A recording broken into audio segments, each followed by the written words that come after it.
It's the first time that we've had a float in the Cincinnati Pride Parade, and it really does signal how inclusive Kroger is. And for Kroger to graduate to having a float is awesome.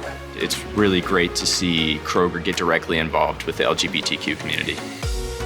We're passing out samples of the unicorn ice cream at the festival. The unicorn swirl, I think, just fits in perfectly for everything that we are trying to showcase. Recently, Kroger got 100 on the Human Rights Index score. If a company is scoring 100 on the Corporate Equality Index, this is a company who values diversity inclusion in all of its aspects. Kroger is a place where diversity is embraced. With the music blaring and the bubbles and the unicorns, I think we're going to stand out, and obviously they're going to remember us today.